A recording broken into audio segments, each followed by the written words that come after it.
In the glittering banquet hall, everyone turned away at once, not because they didn't see, but because they chose to pretend they didn't.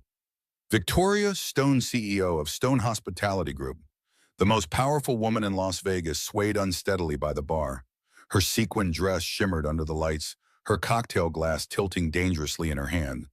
All around, dozens of phones were raised not to help but to capture the humiliating moment. In that crowd, one man froze in place. Michael Foster, a maintenance worker on the 15th floor.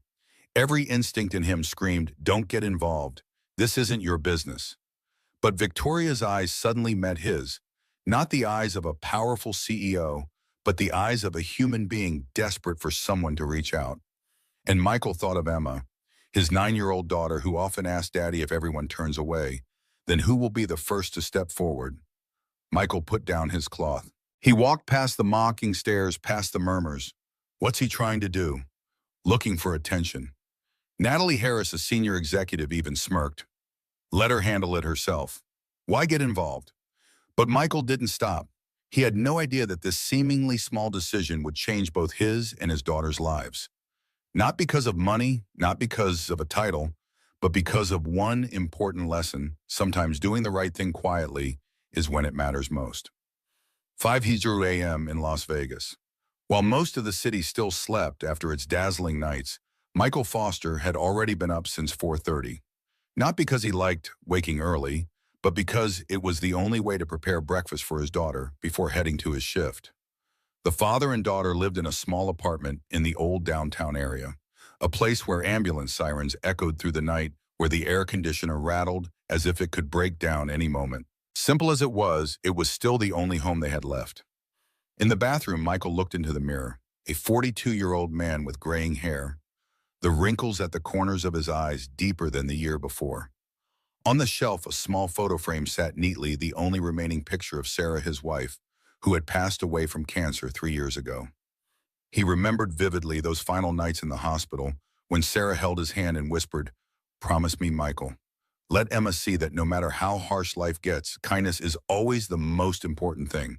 He had promised, but 3 years later, sometimes Michael wondered if he still had the strength to keep that promise, when in order to raise his daughter, he had sacrificed almost everything, even himself. A clear little voice called from the bedroom, "Daddy, are you making pancakes?" Emma's voice was as sweet as the morning sun. Michael quickly wiped away the tear he hadn't realized had fallen, then smiled and replied, "Of course, Princess. Daddy's making them now." Emma ran out her hair still messy, wearing purple pajamas with unicorn prints. 9 years old, yet her bright eyes seemed to be observing the whole world. She hopped onto a chair, rested her chin in her hands, and studied her father seriously. "Daddy, you didn't sleep enough, did you?" Michael froze. "How do you know? Because you have dark circles, and when you smile, your eyes don't smile with you." Michael set down the steaming pancakes on the table and sat across from her. "You're too smart for your own good." Emma shrugged. "I learned it from you. You also pretend you're fine, but really you're very tired." He fell silent. Sometimes this 9-year-old understood him better than he understood himself. "Daddy," Emma tilted her head, her voice gentle.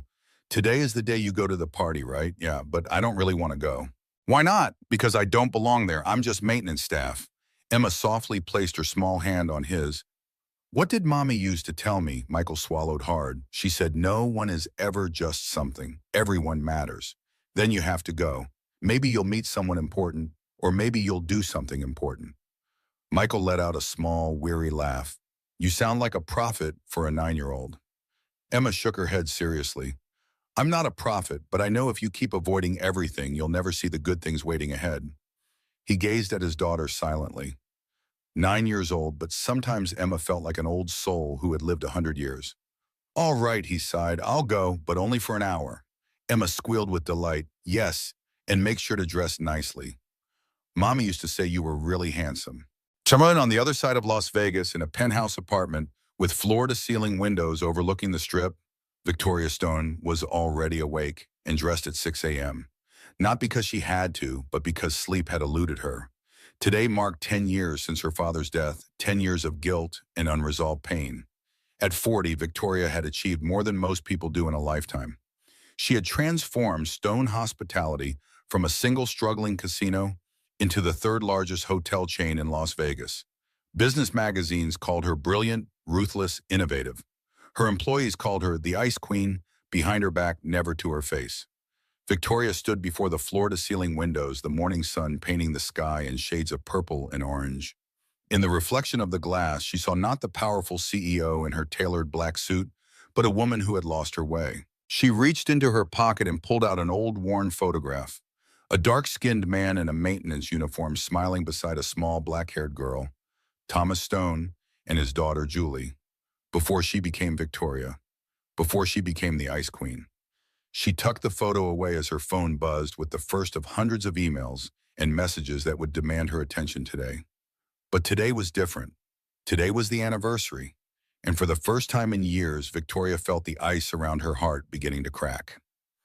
Stone Hospitality Group's flagship hotel, The Crown, rose 40 stories above the Las Vegas Strip, its glass exterior reflecting the desert sun like a monument to luxury and excess. On the 15th floor, Michael Foster pushed his maintenance cart down the hallway, checking items on his clipboard.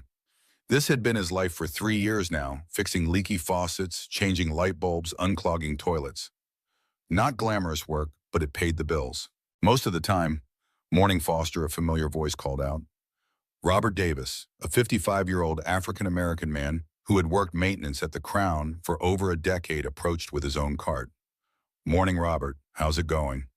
Same old, toilet on 1507 backed up again. Third time this month," Michael nodded, understanding the frustration. They worked hard, often unseen and unappreciated. "Hey, you going to the big anniversary party tonight?" Robert asked as they worked side by side. Michael shrugged. "I don't know. Not really my scene." Robert snorted. "Mine either, but word came down mandatory for all employees. Something about building company culture. 25 years since the first Stone Hotel opened." As they worked, Michael's attention drifted to a conversation around the corner. Two executives' voices, low but clear in the empty hallway. "We need to cut costs somewhere, and staff is the obvious place. These maintenance guys make, what, $12 an hour? Most of them don't even have high school diplomas." Michael's jaw tightened. He had a high school diploma. He'd even started community college before Sarah got sick. "The CEO wants the restructuring plan on her desk by Monday." The voice continued. "Let's start with reducing maintenance staff by 15%. They won't even notice if we spread the work around." Oh, they'd notice, Michael thought bitterly. They'd notice when they were already working 12-hour shifts, when they could barely see their families, when their bodies ached from the physical labor. But people like that would never understand. They'd never fixed anything with their hands. Never worried about choosing between paying the electric bill or buying groceries. Michael and Robert exchanged glances, but said nothing. What could they say? Jobs were scarce, especially ones that worked around Emma's school schedule. He couldn't risk it. "Did you hear Victoria Stone herself is going to be at the party tonight?" Robert whispered after the executives had left. "First time in 3 years she's shown up to a staff function. The Ice Queen in person, huh?" Robert nodded. "That's what they call her. Never smiles, they say. Turned that small casino into an empire, but left her heart somewhere along the way." Michael thought about Victoria Stone. He'd only seen her in company photographs and occasional news stories. Always perfectly composed, always cool and professional. The perfect businesswoman. The opposite of someone like him, someone who fixed broken things for a living. That evening, Michael stood before his closet, choosing the only decent shirt he had left. He thought of Sarah, of the promise he had made to his wife, of how Emma had to grow up without her mother's touch. A single father working 12 hours a day was that good enough. He fastened the navy blue tie Emma had given him, telling himself just 1 hour, then home. But Michael had no idea that single hour would change his entire life. The Crown Hotel rooftop party was unlike anything Michael had ever experienced. White string lights stretched across the space, glittering like a galaxy in the night sky. A long bar covered in glossy black marble. A DJ mixing electronic beats, creating an atmosphere both vibrant and luxurious. And in the distance, the full view of the Las Vegas Strip casino towers blazing like volcanoes of light. In that scene, Michael Foster walked in. It felt like stepping into another world, a world of $2,000 suits, handcrafted Italian leather shoes, and confident laughter from people born to be familiar with power. And him, a discounted shirt from Target slacks, 3 years old, and worn-out leather shoes polished until the soles were nearly gone. "Foster, you made it." Robert waved him over, looking equally uncomfortable in his dress clothes. What are you doing here too? Michael walked over. Mandatory, remember, HR said, encouraging all employees to attend to build company culture. Robert shrugged with a wry smile. But just look around. How many here look like us? Michael glanced around. Robert was right. Among more than 200 guests, only 5 or 6 were dressed simply. The rest belonged to another world where power and money determine one's place. Robert poured Michael a glass of soda and warned, stay away from alcohol. Embarrassing yourself here would be trouble. Michael smiled faintly. Don't worry, that's not my habit. The two stood in the corner, watching the crowd like outsiders. Michael quickly noticed Natalie Harris, the marketing director, standing by the bar, champagne glass in hand, laughing freely with a group of executives. Her eyes flicked over Michael for just a second, then turned away as if he were completely invisible. That feeling was nothing new. To most people here, men like Michael and Robert weren't colleagues. They were service staff, silent shadows. Foster, have you seen Victoria Stone yet? Robert asked. No, I heard she's coming tonight. First time in 3 years she rarely shows up at these, Robert chuckled. She became CEO at 35, took a small casino, and turned Stone Hospitality into the third largest resort chain in Las Vegas. They call her the Ice Queen. No one's ever seen her truly smile. Michael looked toward the main entrance. The Ice Queen. He suddenly wondered, had anyone ever asked why a woman would hide her smile so completely? And then she appeared. Victoria Stone entered like a cold wind, black hair cascading down a silver sequin dress hugging her figure, blood-red high heels. The entire room fell silent for a moment. Then thunderous applause erupted. Victoria smiled, a perfect, polite smile, but one that never reached her eyes. She raised her hand in greeting. Thank you all for coming. Please enjoy the evening. With that, she strode straight to the bar. Robert whispered, look, the Ice Queen has arrived. But in Michael's eyes, she wasn't a cold queen. All he saw was a woman trying desperately to hold on to a flawless mask. As Michael observed from his corner, something caught his eye. Near the entrance, a small exhibition had been set up, photographs chronicling the 25-year history of Stone Hospitality. Curious, he wandered over while Robert chatted with another maintenance worker. The photos showed the evolution of the company, the first small casino, the expansion, the rebranding. But one photo in particular made Michael stop cold. It was old, slightly faded, showing a man in a maintenance uniform standing proudly in front of a small casino called Lucky 7. The plaque beneath it read, Thomas Stone, 1952-2015 maintenance supervisor at Lucky 7 Casino, father of our founder and CEO, Victoria Stone. Michael stared at the image. Victoria Stone, the Ice Queen, was the daughter of a maintenance worker, just like Emma was the daughter of a maintenance worker. Something about this revelation shifted something in Michael's perception. He looked back at Victoria, still at the bar, and saw her differently now. An hour passed. Michael was still standing in the corner, with Robert slowly sipping a soda that had long gone flat. On the party floor, the executives were still chatting and laughing, each trying to get closer to Victoria Stone, as if she were a living treasure. But something wasn't right. Victoria had drained her third cocktail, then a fourth. The fifth glass landed on the bar with such force that liquid spilled over the rim. Derek Wells, the bartender, frowned slightly, but when Victoria motioned, he still poured another. Nearby, Natalie Harris tilted her head and sneered to another director. Look at that. The Ice Queen seems to be melting tonight. Laughter rippled out. Michael only frowned silently. By 9:30, Victoria left her bar stool. Her steps wavered, her red heels clipped the leg of a table, and she nearly fell. She clutched the edge of the table, burst out laughing, not a joyful laugh, but an empty, harsh sound like a mask cracking. I'm fine, she slurred, trying to drown out the attention.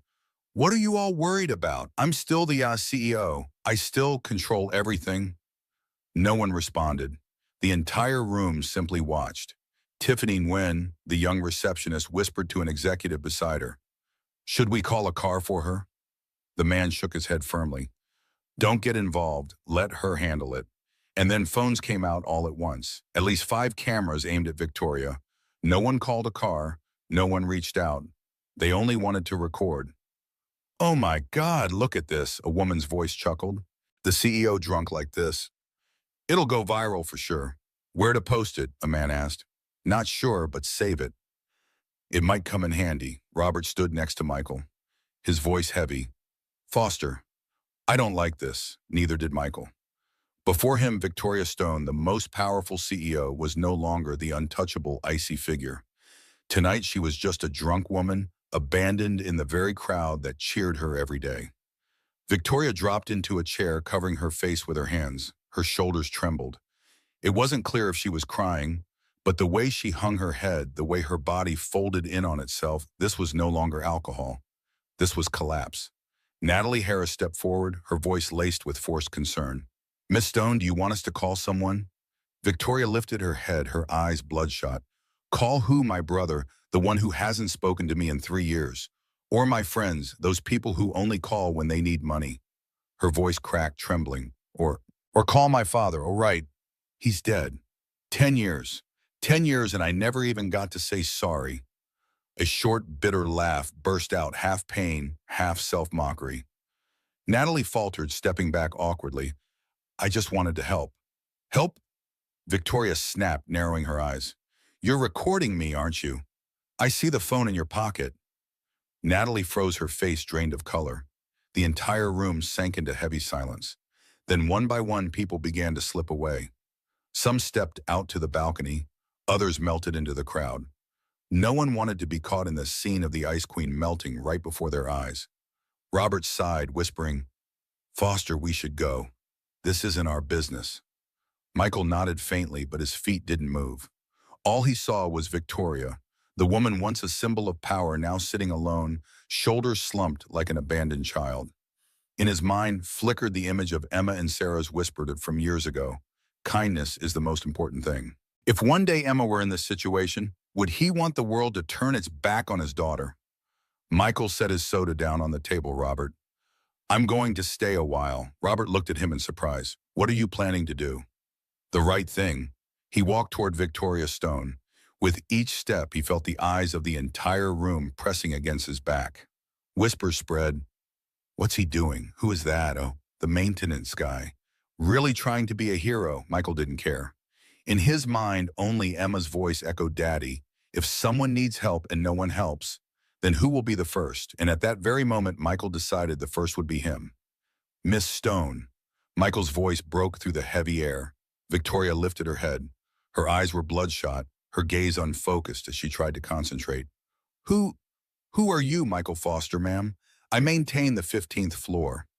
She squinted as if trying to piece information together. Then a faint smile appeared, sad and bitter. "So the only one who stayed is the one I never once noticed." The words struck Michael not because of malice, but because they were painfully true. He spoke softly. "Let me take you home." Victoria shook her head, trying to brush it off. "No need, I can get home myself." But when she forced herself to stand, her legs wobbled and her body tilted to one side. Michael reached out just in time to steady her. Victoria sighed, her voice exhausted. "All right, you win. Take me home." Derek Wells, the bartender, hurried over, handing Victoria's coat to Michael. "Be careful," he murmured. "And thank you."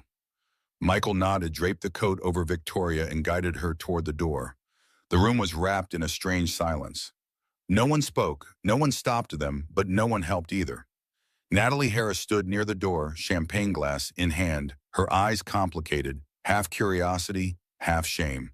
"Foster," she began, hesitating. Be careful." Michael didn't respond. He didn't know if it was concern or a warning.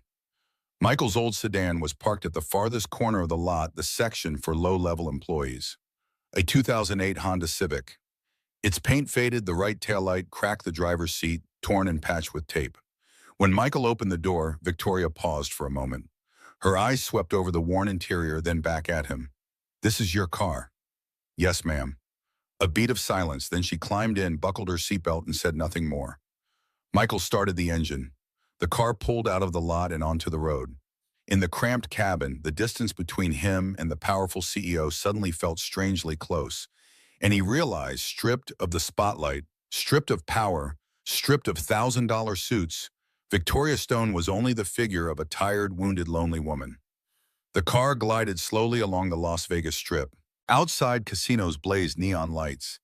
Dance music pulsed from the clubs. People laughed, shouted, reveled. But inside the car, there was only silence. Victoria leaned her head against the window, her voice hoarse. "You know I hate this city." Michael glanced at her, surprised. But you're the CEO of Stone Hospitality. She let out a dry laugh. That's right. I built an empire in a place I hate. Ironic, isn't it? Michael stayed quiet. Victoria kept speaking as if to herself. My father used to say Las Vegas is a city of false dreams. People come here to forget their pain, but in the end they just sink deeper into it. She turned back to him, her eyes heavy with exhaustion. And now I'm part of that machine. I sell illusions. I sell dreams. But me, I don't have any dreams left. Michael swallowed, searching for the right words. Are you having a hard time? Victoria stayed silent for a long time. Then she nodded, her voice trembling. Today is the 10th anniversary of my father's death. 10 years and I still haven't been able to tell him I'm sorry. She quickly wiped away a tear rolling down her cheek. I'm sorry for forgetting my roots.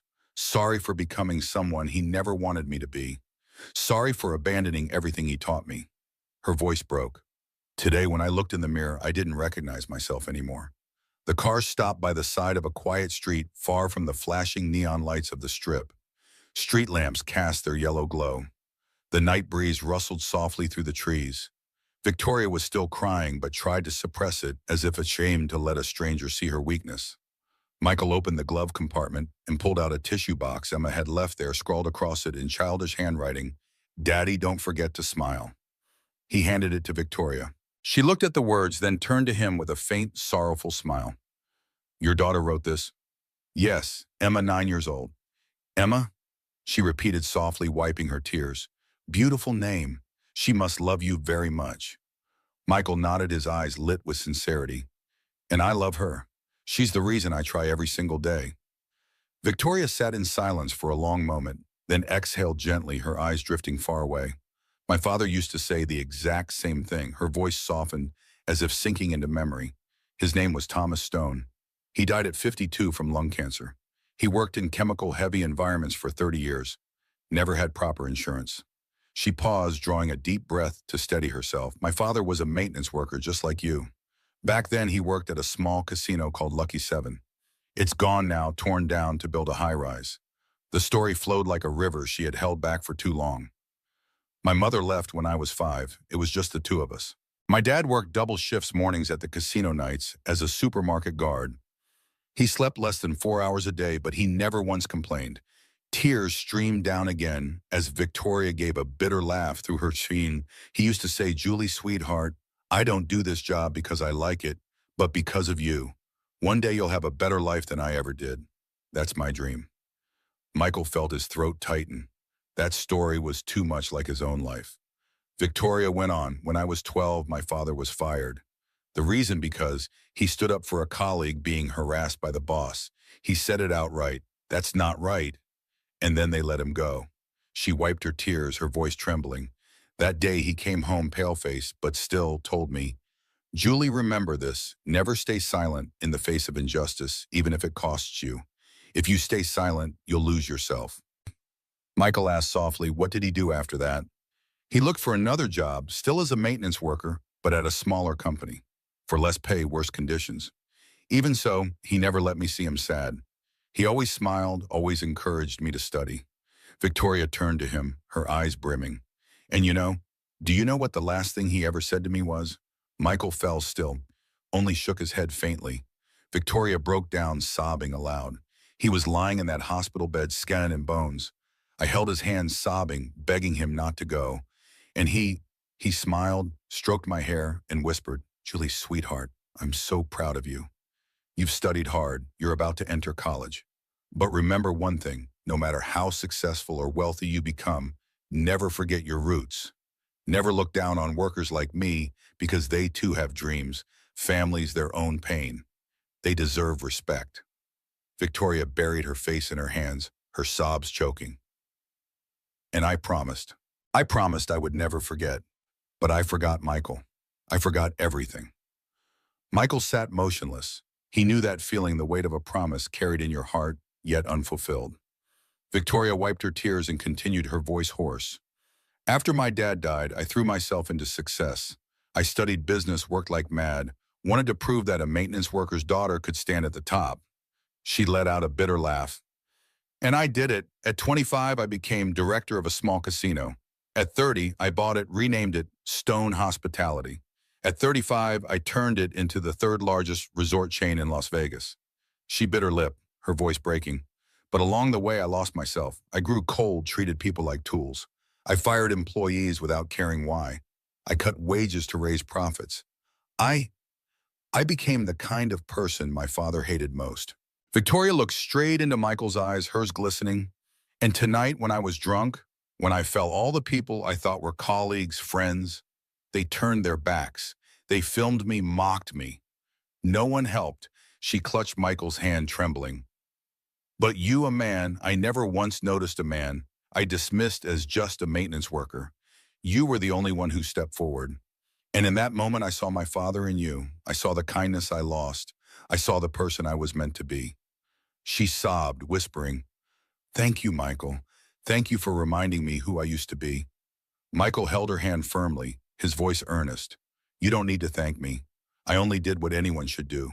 Help when someone needs it." Victoria shook her head, tears falling. "No, Michael, not everyone would do that. Tonight proved it." She turned back to the window, her voice lowering. "You have a daughter. You're raising her on your own, just like my father. And I know you're fighting every day to give Emma a better life." She turned back again, and for the first time that night, she truly smiled, a gentle smile. "And you're different from my father in one way. You still have time. Time for Emma to grow up, proud that her father is a good man. Time for you not to regret." Victoria's eyes shone through the glimmer of her tears, "And so do I. I still have time to change, to become the person my father always wanted me to be." 5 o'clock the next morning, Michael woke with a strange feeling, as if everything from last night had been nothing more than a hazy dream. But the navy tie still draped over the chair pulled him back to reality. He had taken the CEO home, had listened to her story about her father, and had connected with a person he never thought he would have the chance to reach. And now what? Would Victoria Stone remember anything? Or when dawn came, would she forget it all, leaving him once again as just the maintenance worker on the 15th floor? Michael shook his head, reminding himself, don't expect. He had done the right thing. That was enough. He put on his uniform, a blue polo shirt with the Stone Hospitality logo, black khakis, old sneakers. Emma was still fast asleep, curled up like a kitten. Michael gently kissed her forehead, whispering, "Daddy's going to work, princess." Emma stirred, her eyes half closed. "Come home early, okay? My play's this afternoon." Michael's heart sank. He had nearly forgotten. Today, Emma was performing in the school play as a little princess, something she had practiced for weeks. "I'll be back early, I promise." Emma smiled faintly and drifted back to sleep. Michael knew his long shift could make that promise fragile, but he would try. He had to try.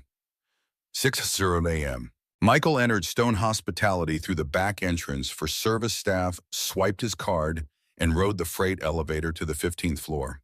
The hallway was empty, the familiar scent of cleaning chemicals in the air, the hum of a vacuum echoing from somewhere down the corridor. He pushed his supply cart and got to work, mopping floors, wiping windows, emptying trash bins, checking restrooms. The repetitive jobs no one ever noticed. But today, it felt different. Everything seemed to carry more weight. He remembered Victoria's story, remembered Thomas Stone, a father who had done the same work with pride, not because it was glamorous, but because it was how he provided for his child. So do I, Michael thought. I work for Emma, and that's something to be proud of. 8:00 a.m. Michael was cleaning a window when he overheard murmurs near the elevator. Two office employees, a man and a woman, coffee cups in hand, speaking in hushed tones. "Did you hear about last night?" the woman asked. "The CEO being drunk." "Yeah, heard it. It's viral now. Someone posted it in the internal group chat." "Oh God, bad one. But I heard someone took her home. Who'd be stupid enough to get involved?" "Not sure, just heard it was a maintenance guy." The man let out a sharp laugh. "Seriously? Probably thought that'd get him a promotion." Michael's hand froze on the glass, not because they mentioned in him, but because they assumed kindness always came with ulterior motives. He turned away, intending to slip off quietly. The woman spoke again. "That's not fair. Maybe he just wanted to help. Help. Around here, nobody helps without expecting something." "So what do you believe in then? There's no kindness left." The man fell silent, then sighed. "Kindness is a luxury here. People only care about titles, salaries, who climbs higher." The woman didn't reply. Michael walked away, his chest heavy. Even when you do the right thing, some will twist it. But he had no regrets. He did it for himself, for Emma, for the promise he made Sarah, 9:30 a.m. His phone buzzed, a message from an unknown number. Mr. Foster, this is Tiffany Nguyen, assistant to Ms. Stone. Ms. Stone would like to see you in her office at 10 room. Please arrange accordingly. Michael's heart pounded. He read it 3 times. See you in the office. What did that mean? A thank you, a warning, or worse, a dismissal for crossing the line. Robert passed by and saw Michael's pale face. Foster, you okay? I've been summoned to the CEO's office. God. Because of last night, Michael nodded. Robert patted his shoulder. Whatever happens, you did the right thing. Don't regret it. The elevator carried Michael up to the 30th floor, the executive floor, a place people like him almost never set foot. The doors opened. The hallway gleamed bright white marble floors, polished like glass walls of windows, revealing the Las Vegas skyline, expensive art lining the walls. Tiffany Nguyen, the young receptionist with long black hair and a practiced smile, stood as he approached Mr. Foster. Yes, Ms. Stone is expecting you. Please go in. She gestured toward the large wooden door at the end of the hall. The brass nameplate engraved, Victoria Stone, CEO. Michael drew a deep breath and walked toward the door of fate. Victoria's office wasn't just spacious, it was like its own world. Walnut floors, glass walls opening to a full view of the Strip, a sleek black granite desk, a ceiling-high bookshelf packed with volumes on business art and philosophy. On the wall hung a framed photo, a dark-skinned man in a worker's uniform, smiling beside a little black-haired girl, Thomas Stone and Victoria. Michael stared at the photo, seeming to stand still. That's the only picture I still have of my father. Victoria's voice came from behind him. Michael turned. She stood there not in her familiar power suit, but in a simple white blouse, black slacks, her hair tied neatly back. No heavy makeup, no glittering jewelry. She looked more real, more human. Her eyes still bore the faint redness of someone who had cried. Mr. Foster, she said softly, please sit. Michael lowered himself into the leather chair opposite her, unease still stirring inside him. Victoria sat as well, studying him in silence for a long while before speaking. First of all, I owe you an apology. Michael blinked. An apology to me? Victoria nodded. Apology for what happened last night. An apology for letting you see me in that state. And an apology because in the 3 years you've worked here, I've never truly seen you. She drew a deep breath, her voice trembling slightly. I forgot that every person in this company has a story, has a family, has dreams. I only saw numbers, titles, performance, and I forgot the people. Her eyes locked on his. But last night you reminded me. You didn't have to do that. You could have walked away like everyone else, but you didn't, and I can't forget that. Michael swallowed hard. You don't need to apologize. I only did what I thought was right. Victoria gave a weary smile.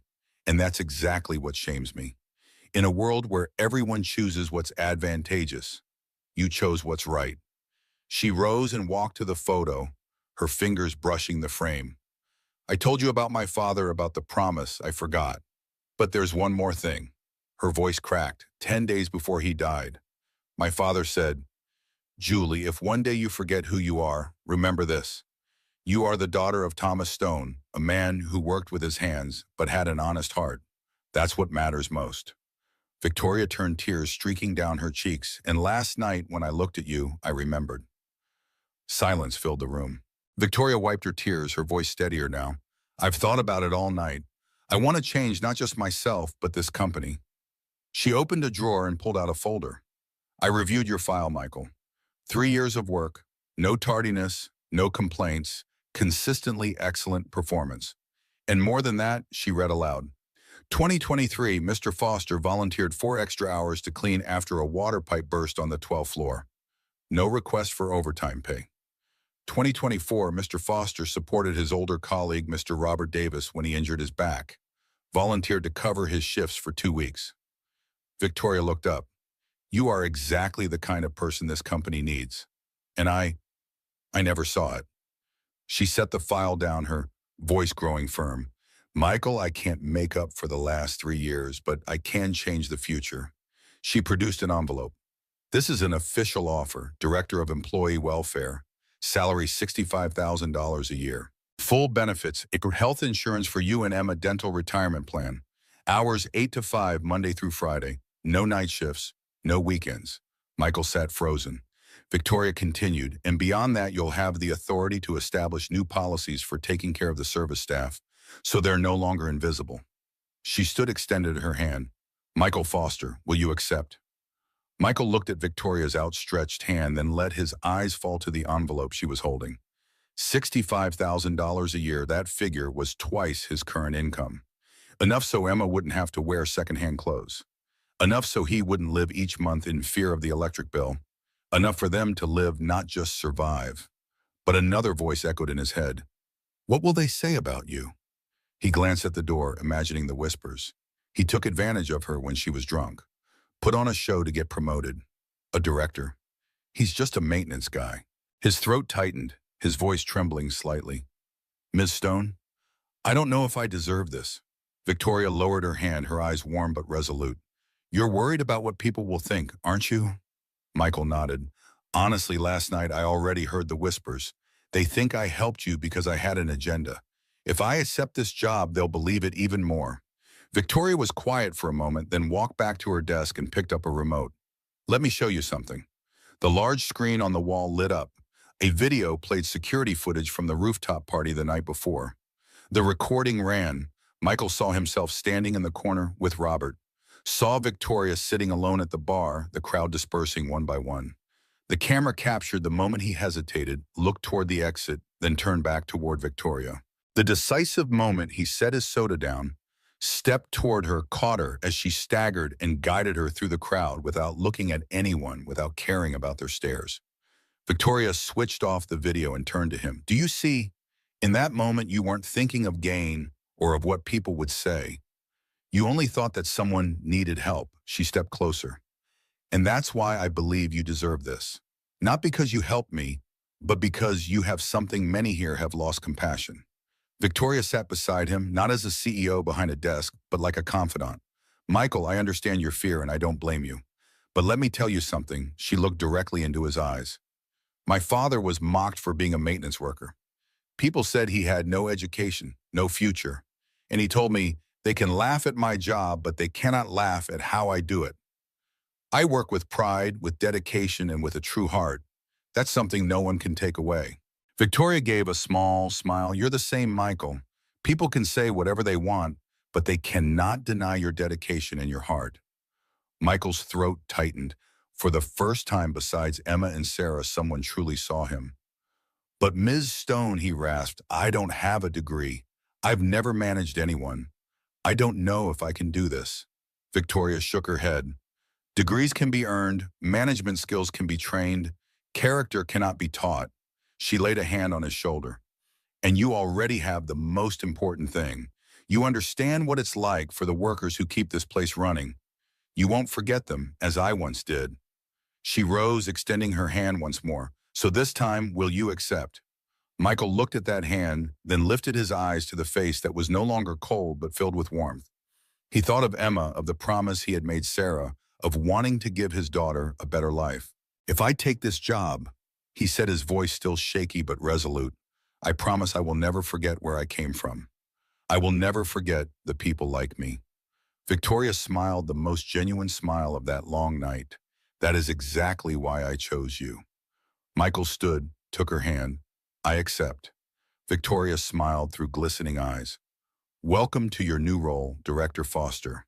And in that moment, Michael understood sometimes doing the right thing doesn't just change someone else's life, it changes your own. News spread like wildfire. Less than 2 hours after Michael left Victoria's office, Stone Hospitality was buzzing.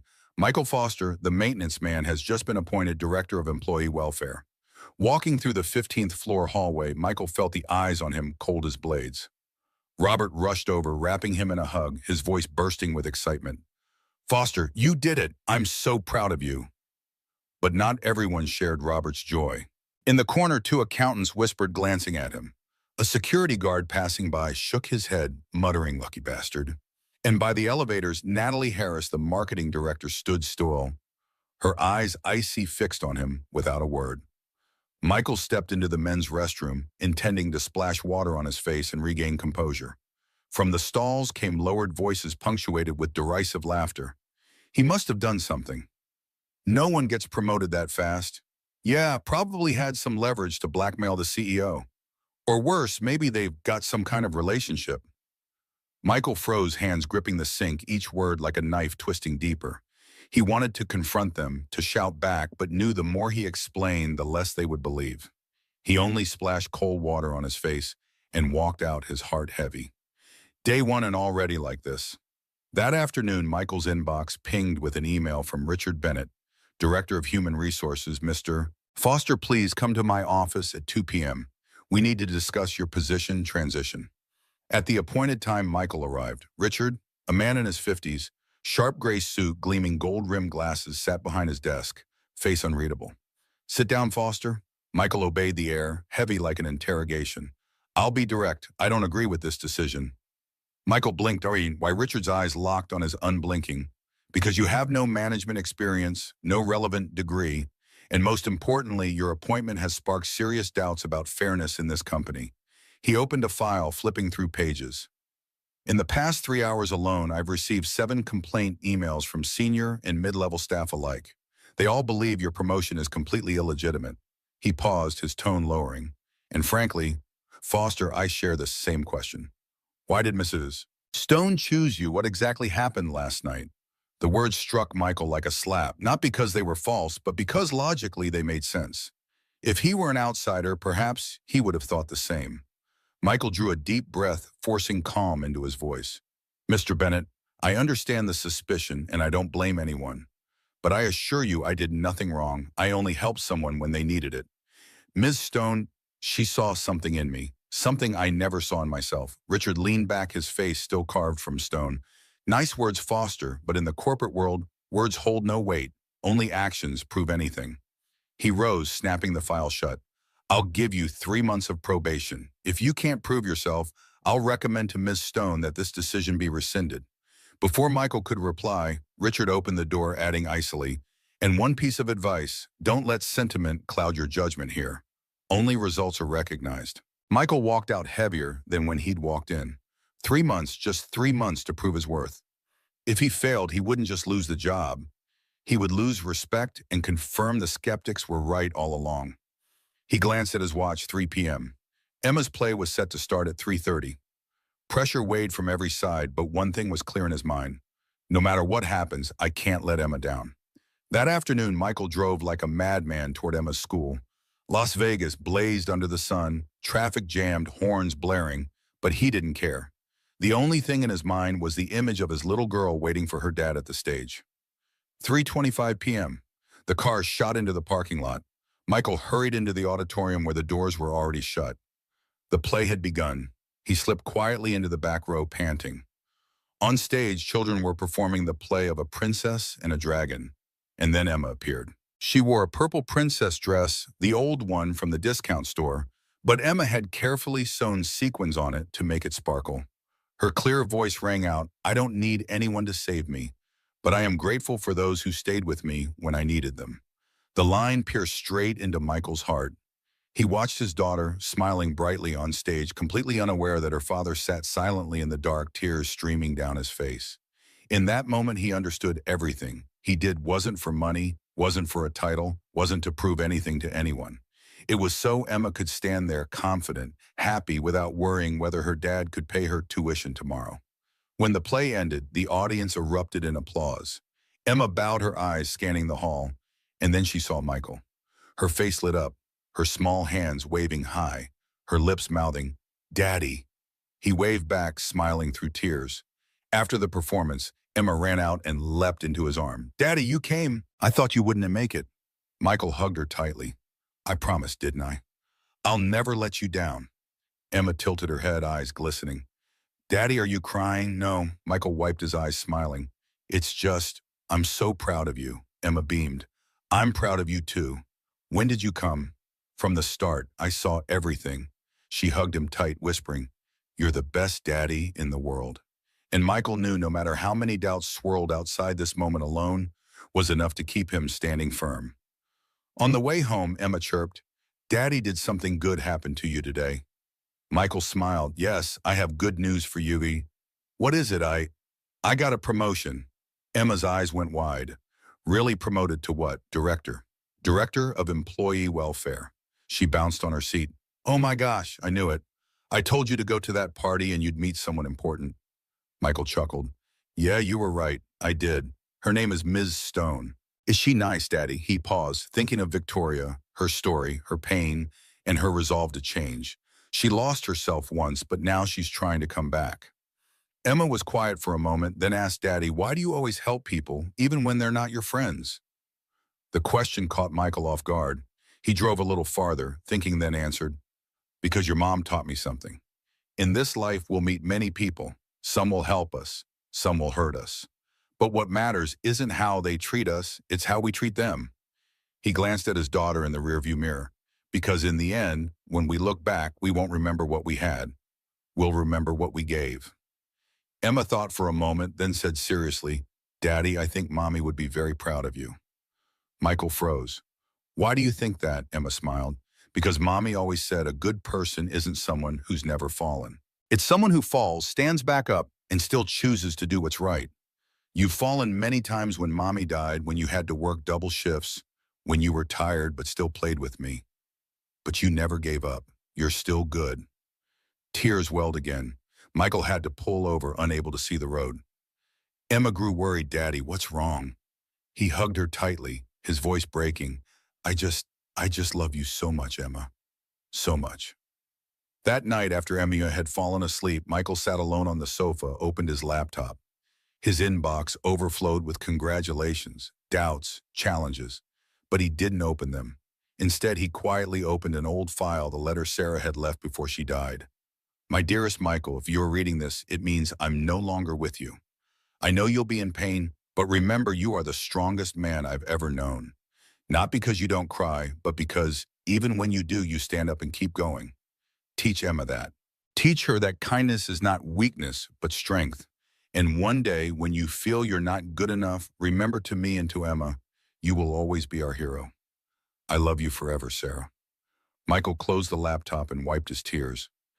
He looked toward the bedroom where Emma clutched the old teddy bear her mother had left her. And in his heart, he whispered a promise, Oprah, I won't let you down. I'll prove that doing the right thing is never wrong. The next morning, Michael arrived at Stone Hospitality wearing a suit for the first time in years, not new but clean and pressed. The security guard at the executive entrance did a double take. Mr. Foster, I didn't recognize you. Instead of heading to his familiar maintenance locker, Michael rode the elevator to the 30th floor. Tiffany Nguyen showed him to his new office, not as grand as Victoria's, but with a window overlooking the strip, a mahogany desk, comfortable chairs. On the desk sat a small card, Believe in yourself as I believe in you. V.S. Michael ran his fingers across the desk's smooth surface, still not quite believing this was real. The maintenance man now had an office with a view, but instead of sitting behind the desk, he set the card down, straightened his tie, and headed back to the elevator. His first day wouldn't be spent in an office. He had other plans. The basement level of Stone Hospitality was a labyrinth of corridors, maintenance shops, laundry facilities, employee locker rooms, break areas. Places guests never saw, where the hotel's heartbeat truly resided. Michael stepped out of the service elevator, no longer in uniform, but still recognized immediately. Conversations halted, heads turned, some smiled, others looked suspicious. Robert approached grinning. Look, who's all fancy now? What brings the new director down to the trenches so soon? Michael smiled. I'm not spending my first day in that office. I want to hear from everyone what needs to change, what's working, what isn't. Robert's smile faded to something more serious. You're really going to do this, aren't you? Actually try to make a difference. That's the whole point of this job, isn't it? In the employee cafeteria. A stark contrast to the guest restaurants above, with their bright lights and chef-prepared meals. Michael joined the maintenance crew at their usual table. He pulled out a notebook as they ate their sandwiches. Mark, a plumber in his 60s, eyed Michael warily. So they made you a big shot now. What's your plan? Forget all of us. Michael shook his head. The opposite. I want to learn what you all need. What would make your jobs better? What problems need solving? At first, the responses were hesitant, guarded. Then slowly the dam broke. Stories poured out understaffed departments, overloaded schedules, equipment breakdowns, safety concerns ignored, healthcare costs eating away at already thin paychecks. Carlos, an HVAC technician, removed his cap, revealing a receding hairline. My wife needs dental surgery. No insurance for that. $2,700 out of pocket.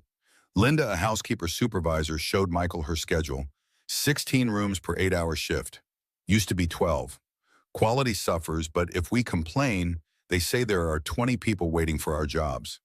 As Michael listened, took notes, asked questions, something shifted in the room. The initial skepticism began to soften. These weren't just complaints. They were insights from people who kept the hotel running, but had never been asked for their expertise. By lunchtime, a small crowd had gathered. Security guards, kitchen staff, bellhops, word had spread that someone was finally listening. Amidst the conversations, Michael noticed a man standing apart from the others, gray-haired, weathered face leaning on a mop. Their eyes met, and the man gave a slight nod before turning away. Later, Robert explained, "That's Frank Wilson, 35 years here, longest-serving employee in the company. Doesn't talk much, but everyone respects him." Michael made a mental note to speak with Frank privately. A man with that much experience would have valuable perspective. The following morning, Michael received a message from Victoria. Conference room B, 10 a.m. Executive briefing. Bring your findings. Michael arrived early, heart pounding. This would be his first meeting with the hotel's senior leadership. Richard Bennett was already there along with several other executives he recognized only vaguely. They spoke in hushed tones, falling silent when he entered. Victoria arrived precisely at 10, all business, in a charcoal suit.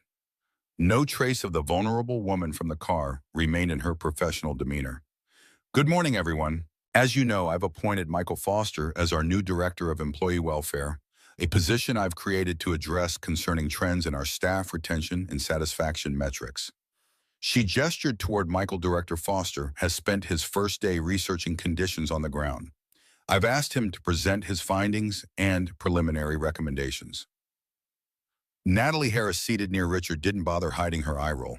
Richard glanced at his watch, radiating impatience. Michael stood, straightened the papers before him, and took a deep breath. This wasn't a maintenance report. This was his first test. After 24 hours of investigation, I've identified 5 critical areas needing immediate attention. First, our frontline staff are severely overworked. Housekeeping assigns 16 rooms per 8-hour shift. Industry standard is 12. This leads to corners being cut, injuries from rushing, and guest complaints about cleanliness. He detailed each issue methodically: inadequate healthcare coverage, equipment, maintenance backlogs, communication breakdowns between departments, hazardous working conditions in certain areas. Natalie interrupted. These all sound expensive to fix. Have you calculated the cost impact? Or are we just supposed to spend money because people are complaining? Michael met her gaze steadily. I have preliminary figures. The total package would cost approximately $1.8 million hourly. Gasps and murmurs around the table. Richard leaned forward. That's absurd. The board would never. Victoria raised a hand, silencing him. And the cost of not implementing these changes? Michael nodded, grateful for the opening. Our turnover rate is 42% annually for service staff. Industry average is 28%.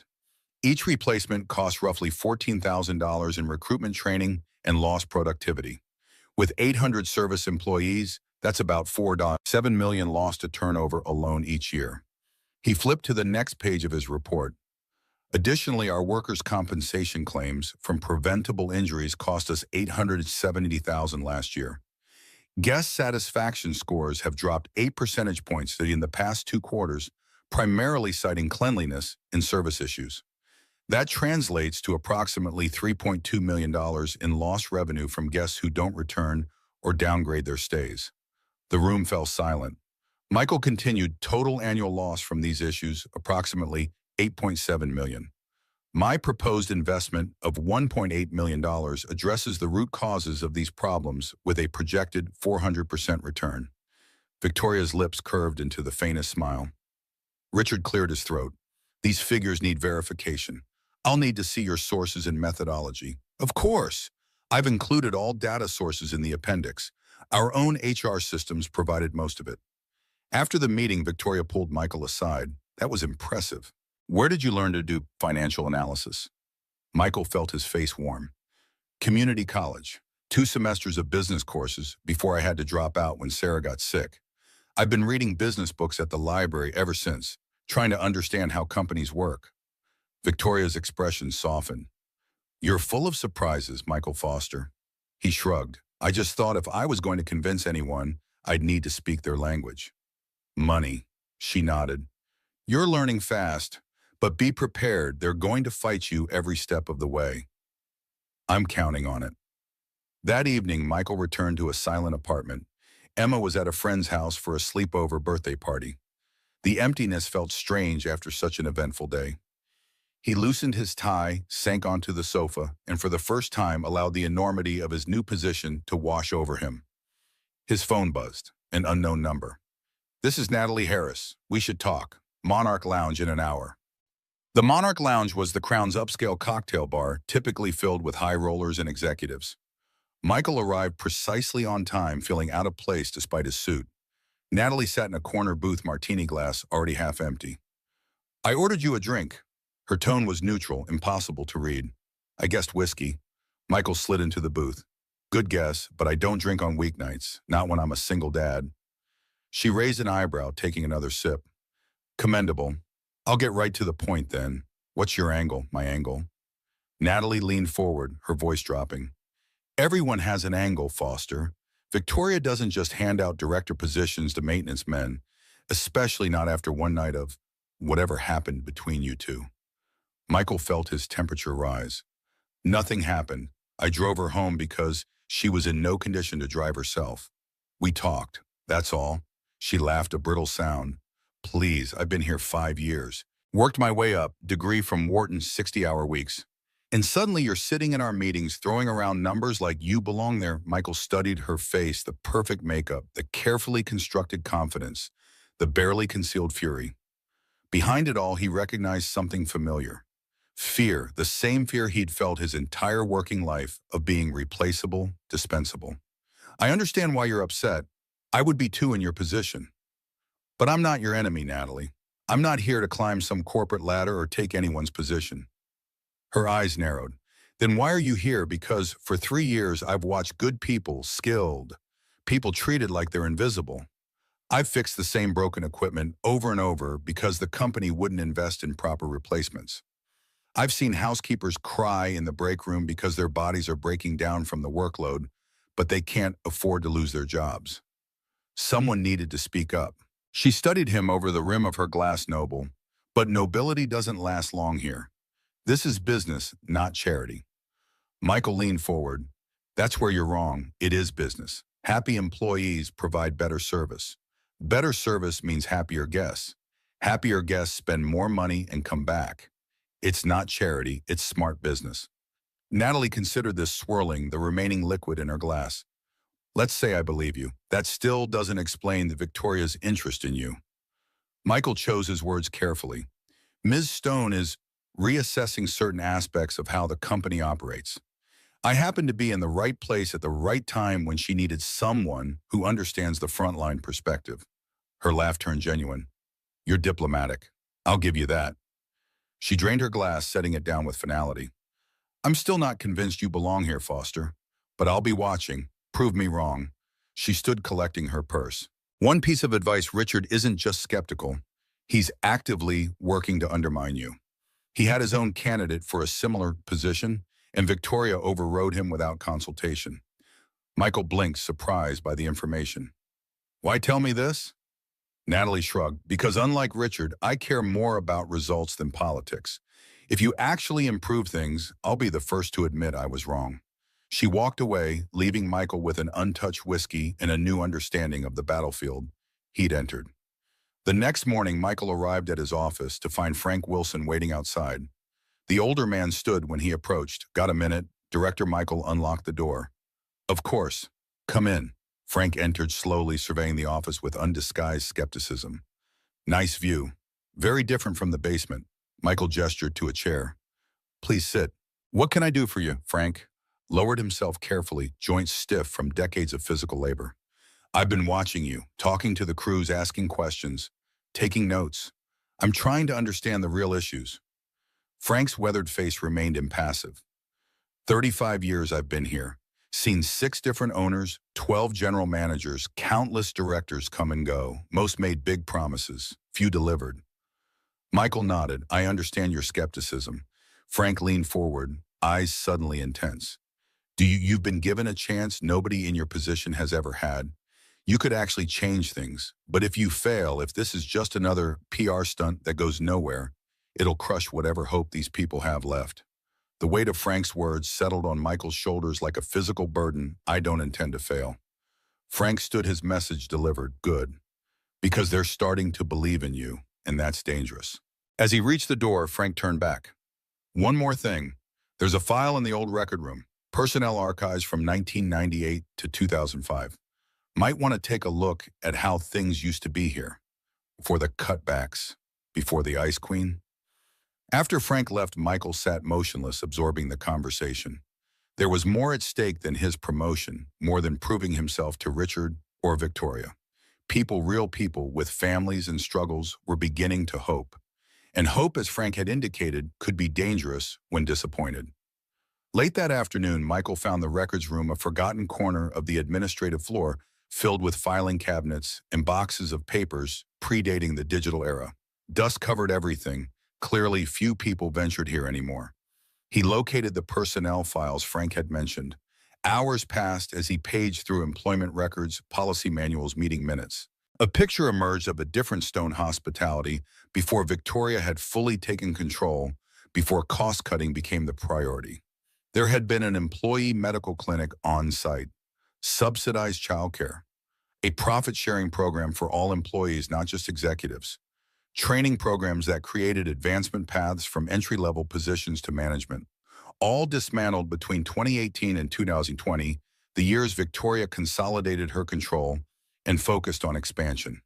The most revealing document was a memo from Thomas Stone himself, dated a year before his death.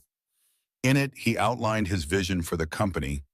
Our greatest asset is not our property or our brand, but our people. Treat them with dignity, reward their loyalty, invest in their growth, and they will deliver experiences that bring guests back year after year. Without this foundation, we build our success on sand. Victoria had clearly abandoned her father's philosophy, yet now she seemed determined to return to it. What had changed her mind so dramatically? Was it really their conversation in the car? Or had something been building for years? As Michael replaced the files, his eye caught something unexpected, a newspaper clipping tucked into one folder. The headline read, "Local casino employee dies after delayed medical treatment." The story detailed how a maintenance worker at a small casino had suffered a heart attack on the job, but delayed calling an ambulance because he had no health insurance. By the time he sought help, it was too late. The casino wasn't named, but the date 3 months before Thomas Stone's diagnosis made Michael wonder if this incident had influenced the employee clinic's creation. Had Thomas witnessed a colleague's death and determined to prevent similar tragedies? Michael carefully photographed the key documents with his phone. These weren't just historical curiosities, they were blueprints for what Stone Hospitality could be again. The following week passed in a whirlwind of meetings, research, and planning. Michael drafted a comprehensive proposal he called the Employee Dignity Initiative. It included raising minimum wage to $15 an hour from 12 dental coverage for all full-time employees, flexible working hours for those with children, and a monthly recognition program where 3 outstanding employees would receive $500 bonuses. When he presented it to Victoria in her office, she frowned as she read through the details. Do you know how much this will cost? He answered bluntly, $1.88 million per year, as I outlined in the executive meeting. But with projected savings from reduced turnover, fewer workplace injuries, and improved guest satisfaction, we should see a net positive return within 18 months. Victoria remained silent, continuing to read. Then she looked up. You found my father's files, didn't you? Michael nodded. Frank Wilson pointed me to them. Of course he did. Victoria's voice carried an emotion Michael couldn't quite identify. Somewhere between nostalgia and regret, Frank was one of my father's closest friends. He never forgave me for dismantling the programs my father built. She closed the proposal, tapping her fingers on the cover. The board will resist. They'll say we can't afford it while expanding to the new property on Fremont Street. Michael held her gaze. If we don't take care of the people who hold up the foundation one day, this whole building will collapse. Victoria's eyes widened slightly. She remained silent for a moment, then smiled softly. My father's words. Almost exactly. She stood making her decision. I'll bring it to the board. In the meantime, start with the recognition program. That's something we can implement immediately without board approval. By his second week, Michael organized a gathering with over 200 frontline employees in the vast employee cafeteria. Everyone was curious, skeptical. The room buzzed with whispers and sideways glances as he stepped onto a small platform where the lunch tables had been pushed aside. Silence fell gradually as Michael surveyed the room, faces he knew from maintenance, faces he recognized from housekeeping, security, kitchen staff. Many he'd never seen before, but all shared the same expression: cautious hope mixed with deep skepticism. One employee, a woman in her 50s who had cleaned rooms at the Crown for 20 years, stood and asked the question on everyone's mind. Who are you? Why do you care about us? Michael stepped forward. No fancy microphone, no slick PowerPoint, just him and his real story. My name is Michael Foster. 3 months ago, I was just like you, working night shifts, mopping floors on the 15th, worrying about rent at the end of the month.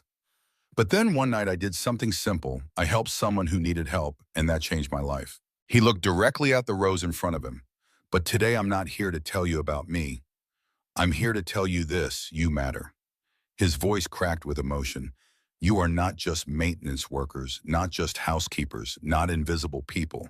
You're the ones who keep this hotel clean every day. You're the ones who keep thousands of guests safe. You're the ones who repair the breakdowns so everything keeps running. And starting today, I promise you will never be forgotten again. He announced the new welfare program, the recognition awards, the wage increases under consideration, the dental coverage proposal. Thunderous applause filled the hall, but not everyone was convinced. An older worker, Frank Wilson, stood up, his voice skeptical. You talk a good game, Director Foster, but words are easy, actions are hard.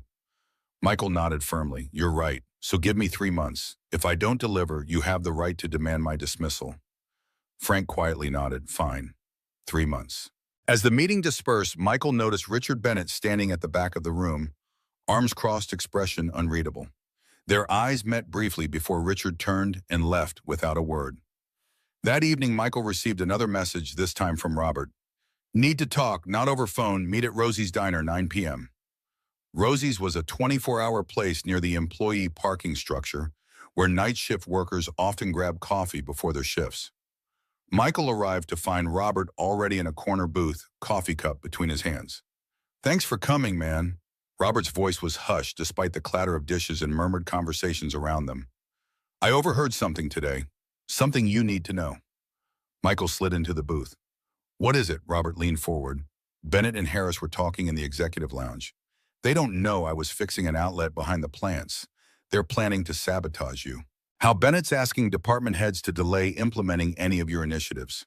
Harris is gathering complaints, any negative feedback, any mistakes, any problems they can pin on you. They're building a case to present to Victoria after your probation period. Michael absorbed this anger, mixing with resignation. I'm not surprised. Bennett made it clear he doesn't think I belong here. Robert's expression darkened. It's more than that. I heard Bennett say, we need to prove Stone made this decision while impaired. They're suggesting she wasn't in her right mind when she promoted you. Michael's stomach tightened. He'd known there would be resistance, but this was more coordinated, more personal than he'd anticipated. Why tell me this, Robert? You're putting yourself at risk. Robert's face softened. Because you've always had my back, man. When I hurt mine last year, you covered my shifts for 2 weeks. You didn't have to do that. He paused, voice growing quieter. And because I believe in what you're trying to do here, my kid needs braces. That dental coverage would be life-changing. Michael reached across the table, grasping Robert's shoulder. Thank you. I won't forget this. As Michael drove home, his mind raced. He wasn't just fighting institutional inertia. He was facing active sabotage from people with power and influence. They weren't just skeptical of his qualifications. They were determined to protect the status quo at any cost. He pulled into his apartment complex, killing the engine but remaining in the car thinking. Emma was at home with Mrs. Rodriguez from next door watching her. He should go in, but he needed a moment to process. His phone buzzed a text from Victoria. How did the employee meeting go? He typed back. Better than expected. Some skepticism, but mostly hope. The response came quickly. Hope is powerful, but be careful with it. I learned that the hard way. Michael stared at the message. There was a story there, something Victoria hadn't shared yet. He typed again. Richard and Natalie are working against us, actively undermining the initiatives. The typing dots appeared, disappeared, appeared again. Finally, I know, it's a test. For both of us. Get some rest, Michael. Tomorrow we start changing things for real. The next day, Michael arrived early, a new determination in his step. If Bennett and Harris wanted to play political games, he would counter with results so compelling they couldn't be ignored. He started with the recognition program. Rather than a traditional employee of the month selected by management, he designed a peer nomination system. Anyone could nominate a colleague who had gone above and beyond, with a committee of frontline workers making the final selections.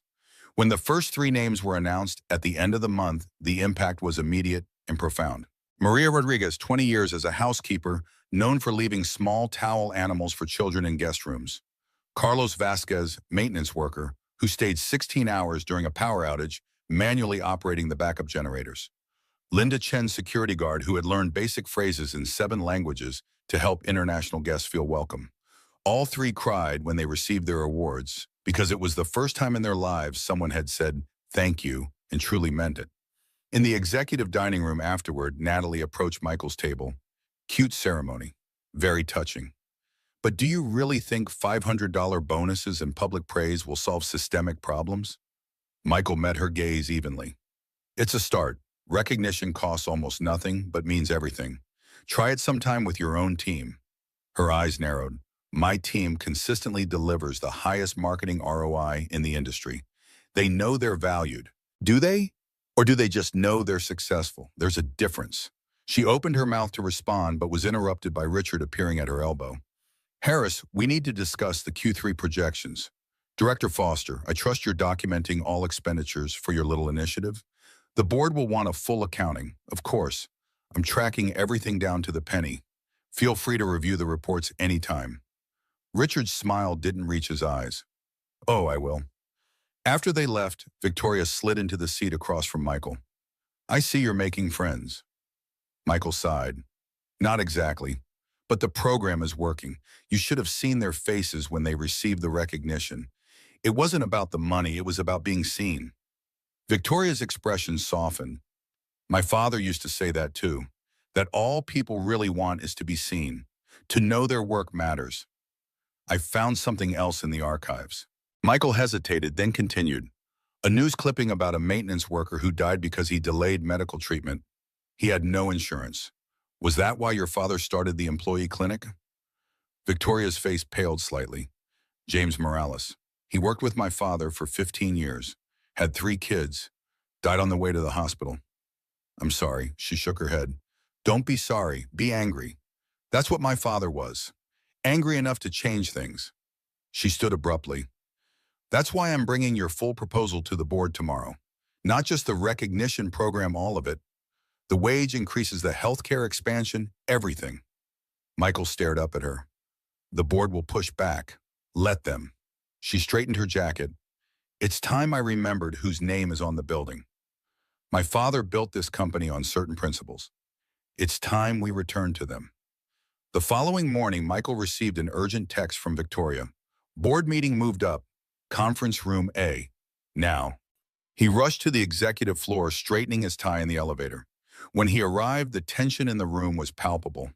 Victoria stood at the head of the long table surrounded by stern-faced board members.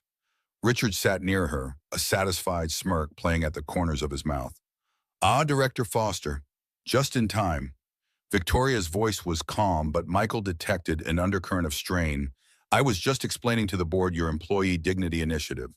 William Garrett, the board chairman, silver-haired, perpetually tanned, fixed Michael with a disapproving stare. Ms. Stone has presented your proposal. Nearly $2 million in additional annual expenses during an expansion phase. Forgive my bluntness, but this seems ill-timed at best, irresponsible at worst. Richard jumped in smoothly.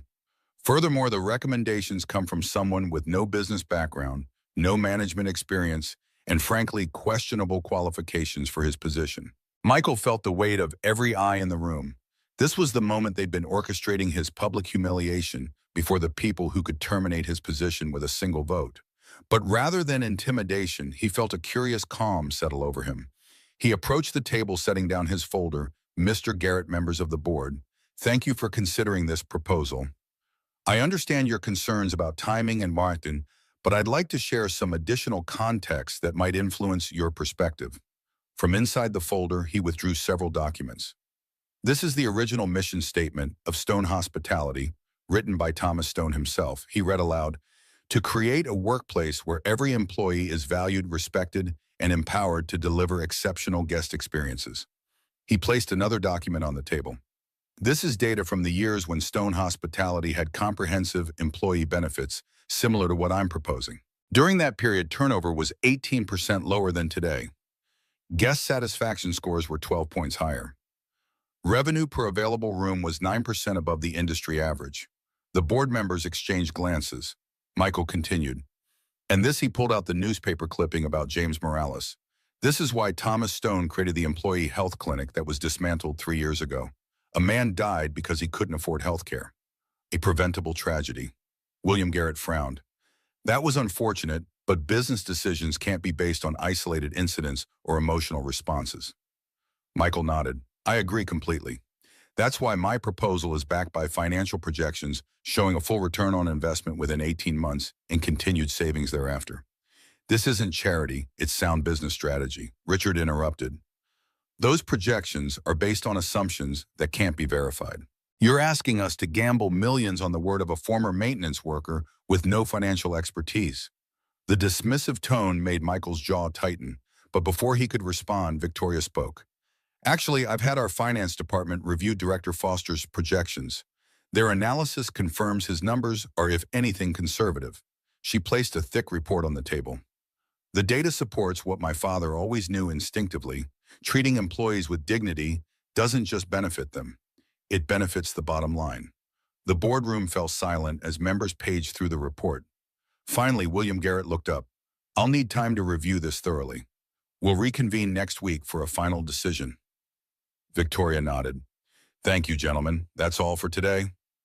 As the board members filed out, Richard lingered, whispering something to Natalie, who had observed from a side chair. Their glances toward Michael made their continued opposition clear. When everyone else had left, Victoria exhaled deeply. "You did well." Michael shook his head. "They're not convinced, not yet, but you planted seeds of doubt. That's a start. What happens if they reject the proposal?" Victoria's expression hardened into something reminiscent of her Ice Queen persona. "Then I remind them who controls 51% of this company. I've compromised on my father's values for too long. I won't do it anymore."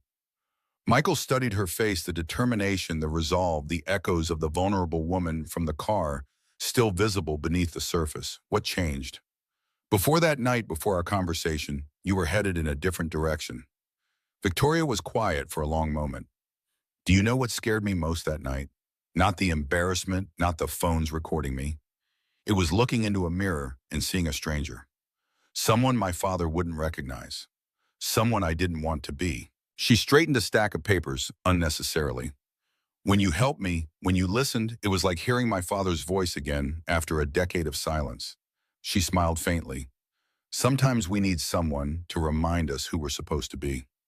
3 days later, Emma received an invitation to her first proper slumber, voyage at her friend Lily's house. She was ecstatic, but Michael found himself unexpectedly emotional as he packed her overnight bag. "Daddy, it's just one night." Emma's voice carried amused exasperation as she watched him triple-check her toothbrush in pajamas. "I'll be back tomorrow." "I know, Princess." Michael zipped the bag closed. "It's just, we haven't spent a night apart since Mommy died." Emma finished softly, "But Lily's mom is super nice and they have a pool and we're going to make cookies and it's going to be amazing." Her enthusiasm was contagious. Michael smiled, ruffling her hair. "Of course it is. And I'm glad you're going. I'll miss you." Emma hugged him fiercely. I'll miss you too, Daddy. But it's good for you to have a night off. Maybe you can do something fun too. After dropping Emma at Lily's house, a spacious suburban home with a landscaped yard that made their apartment seem even smaller by comparison, Michael returned to empty rooms that felt strangely hollow without his daughter's presence. He wandered restlessly, straightening already tidy cushions, opening and closing the refrigerator. The silence pressed in uncomfortably.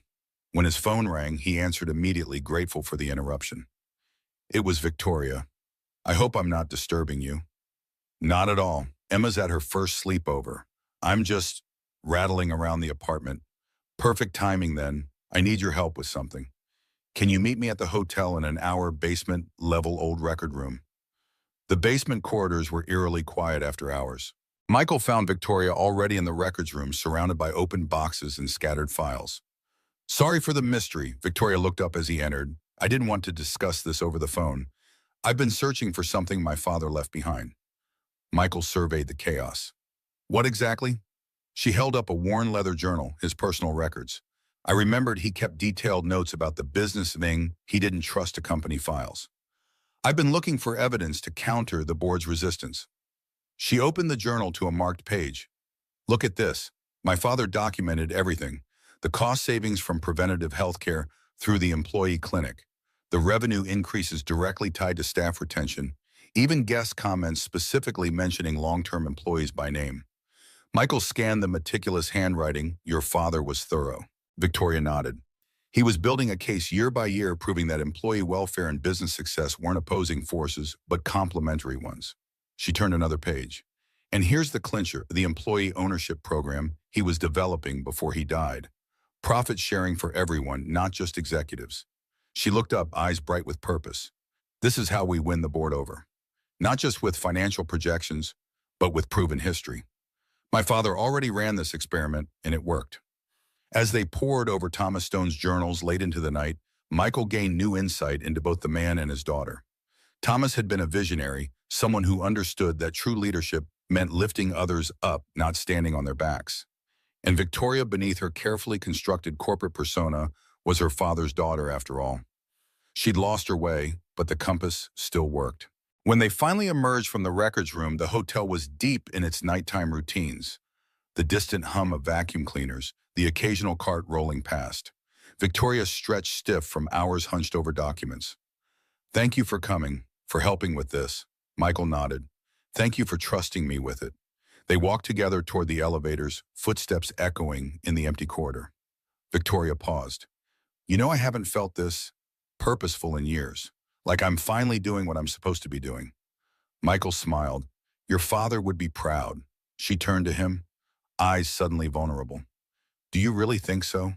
I know so. You're honoring his legacy in the most meaningful way possible. Not just with words or memorials, but by carrying forward his values. Victoria's expression softened. Sometimes I think he sent you. That night when everyone else turned away, you were exactly what I needed, what the company needed. In the quiet of the basement corridor, far from the glittering casino floors above, something shifted between them, a mutual recognition that transcended their professional roles. For a moment, they were simply two people connected by unexpected circumstances, by shared purpose, by the strange workings of fate. Victoria broke the silence, her voice soft but determined. We're going to change things, Michael. Not just the policies or the benefits, the whole culture. We're going to make this a place where people matter again. As Michael drove home to his empty apartment, those words echoed in his mind. People matter. It was such a simple concept, yet so often forgotten in the machinery of business, in the rush for profit and growth. The weight of the challenge ahead was enormous resistance from the board, active sabotage, from Richard and Natalie's skepticism, from long disillusioned employees. But for the first time, Michael felt certain they could overcome it.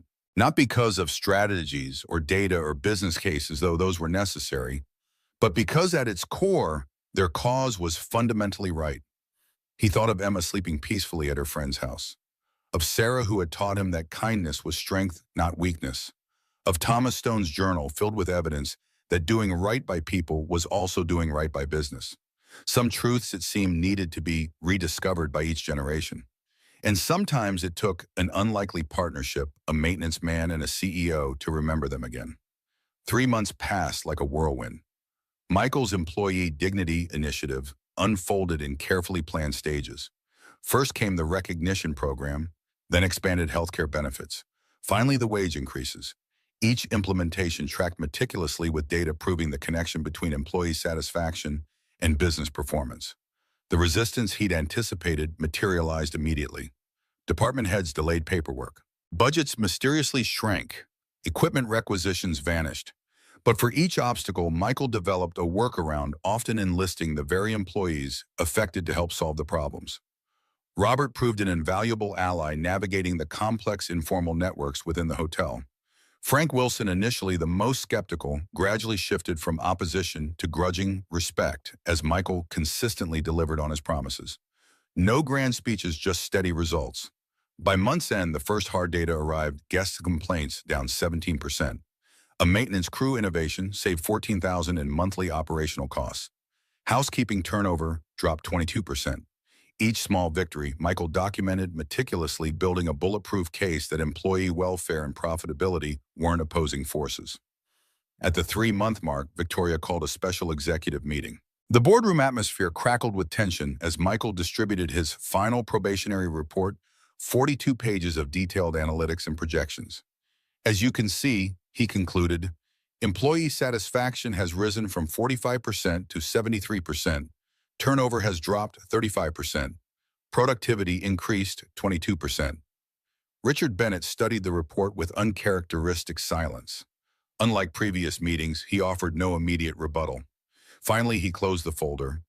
These figures are compelling, if they hold. The following afternoon, Richard called Michael into his office.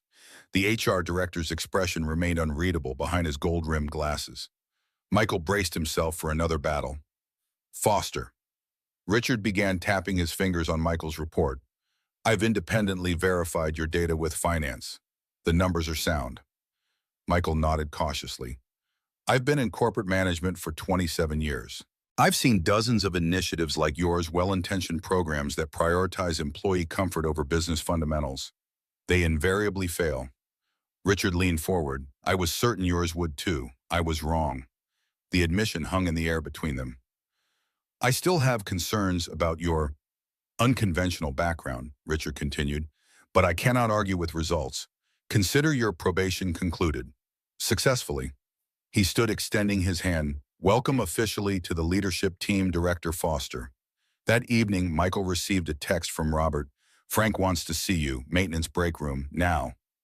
Michael found Frank waiting alone in the windowless space, a worn envelope on the table before him. The crew wanted you to have this, Frank said without preamble. Inside was a card signed by over 150 employees. On the cover, handwritten in careful block letters, thank you, Director Foster, for seeing us. Each signature carried a brief note.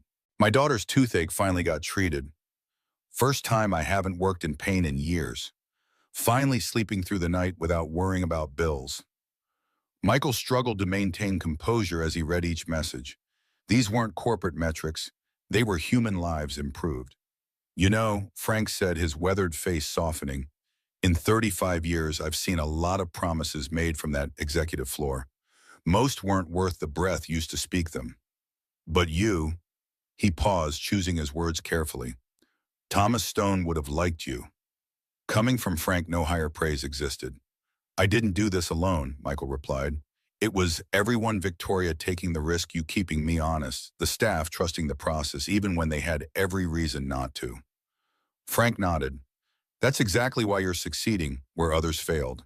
You understand it's not about you, it's about us. As Michael headed home, he realized something had fundamentally shifted.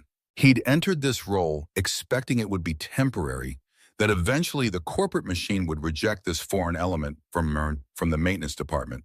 But now, impossibly, he was becoming a permanent part of the system. And more remarkably, the system itself was changing. Victoria's transformation proved equally profound. The Ice Queen nickname faded as employees witnessed her regular visits to different departments, asking questions, remembering names, implementing suggestions from frontline staff. The quarterly executive lunches now rotated through all departments, with Victoria sitting beside housekeepers and maintenance workers instead of just fellow executives. One Wednesday evening after a particularly grueling board meeting, where they'd finally secured approval for company-wide implementation of the employee welfare programs, Victoria invited Michael to dinner. Nothing fancy, she specified. I'm too tired for restaurants. Would you mind coming to my place? I'll cook. Michael hesitated, conscious of crossing a boundary from professional to personal. But curiosity won out. I didn't know you cooked. Her laugh carried through the phone, one of my few remaining connections to the person I was before becoming CEO. My father taught me. Says more about his skills than mine, I'm afraid. Victoria's penthouse surprised him, not the sterile showcase he'd expected, but a warm, lived-in home filled with books, art, and family photographs. The kitchen showed signs of regular use: copper pots hanging from a rack, herbs growing in windowsill planters. She worked with unexpected ease, chopping vegetables while explaining, Dad believed everyone should know how to feed themselves properly. He called it life's most essential skill. Michael leaned against the counter, watching her hands move with practiced efficiency. Sarah felt the same way. Started teaching Emma when she was 4.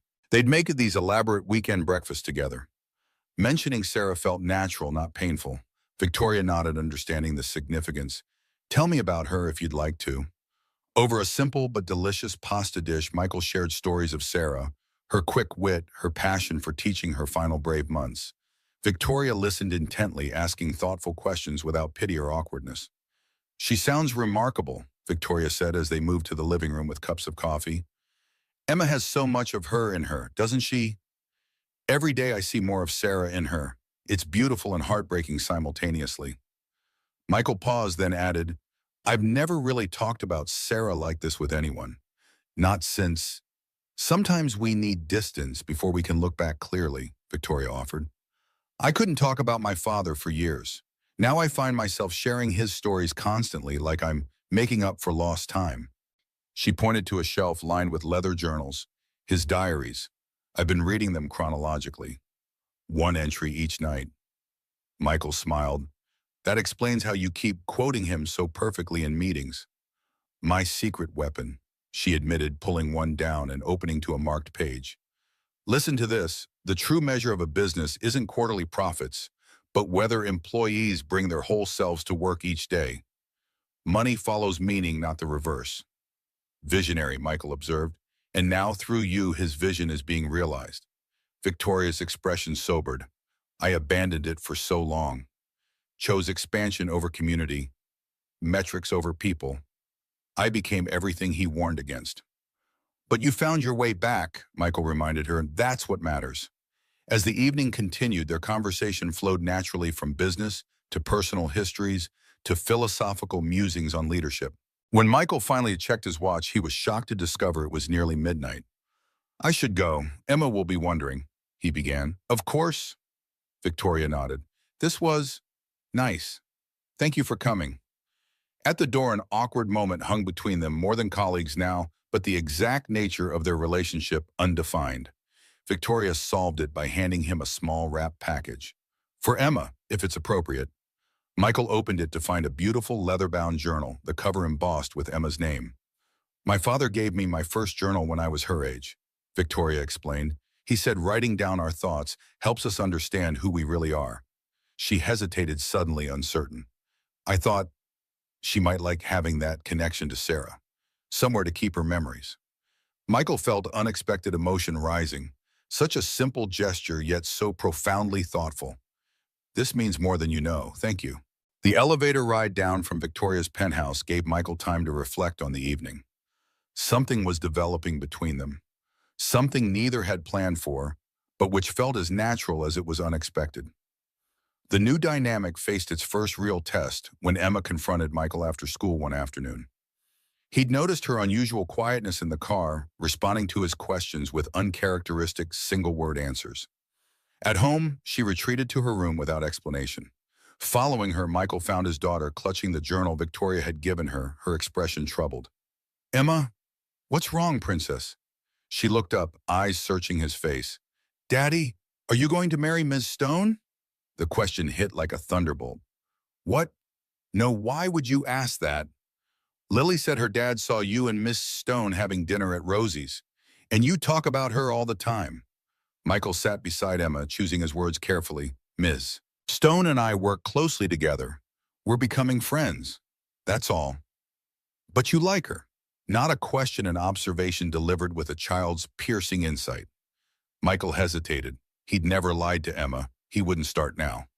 I do like her. She's a good person trying to make things better for a lot of people. But that doesn't mean we're getting married or that anything would change between you and me. Emma's real concern emerged, her eyes filling. What about Mommy? If you like Miss Stone, does that mean you don't love Mommy anymore? Michael gathered her into his arms, his heart breaking for her confusion. Oh, Emma, I will always love your mother, always. Nothing could ever change that. She buried her face against his shoulder. I'm scared you'll forget her. That's impossible, he whispered into her hair. Your mother is part of me, part of you. We couldn't forget her even if we tried. She gave us each other. Emma pulled back slightly. Then why do you need Ms. Stone? The question deserved a thoughtful answer. Michael considered carefully. It's not about needing, sweetheart. People can have different places in our hearts. Your mother will always have hers. Nothing changes that. But that doesn't mean there can't be other people who matter to us too. Emma processed this, her brow furrowed in concentration. So you can love Mommy forever and still like Miss Stone. Yes, just like you'll always love me, but you also love your friends, your teachers, people who are important in your life. Her expression lightened slightly. Miss Stone is pretty, and she gave me this nice journal. Michael smiled, relieved at the shift in mood. She is, and she was thinking of you specifically when she gave you that. She lost her dad, you know. She understands what it's like to miss someone you love. Emma nodded thoughtfully, then surprised him. Maybe I could meet her sometime. Like not just at your work, but for real. Would you like that? We could have dinner together sometime? Yeah, I want to see if she's nice to you. Emma's protective instinct emerged. Because you deserve someone nice. Michael hugged her again, marveling at her resilience. I love you so much, Emma. I know, Daddy. I love you too. The next morning, Michael arrived at work to find the executive floor buzzing with unusual activity. Staff hurried between offices, phones rang constantly, and Victoria's assistant, Tiffany, looked harried, managing a flood of calls. What's happening? Michael asked, concerned. Tiffany lowered her voice. Someone leaked internal documents to the Las Vegas Business Journal. There's a major story about the company's financial performance before and after your welfare initiatives, including confidential board deliberations. Stone called an emergency meeting in conference room A. She wants you there immediately. Michael found Victoria facing down several angry board members. William Garrett, the silver-haired chairman, was red-faced with fury. This breach of confidentiality is outrageous. Board discussions plastered across the business pages. Victoria remained composed. I agree it's concerning, William, but perhaps we should focus less on the leak itself and more on the substance of the article. Michael slipped into an empty chair as Richard passed him the newspaper. The headline read, Stone Hospitality's Employee First Strategy Delivers Record Results After Board Resistance.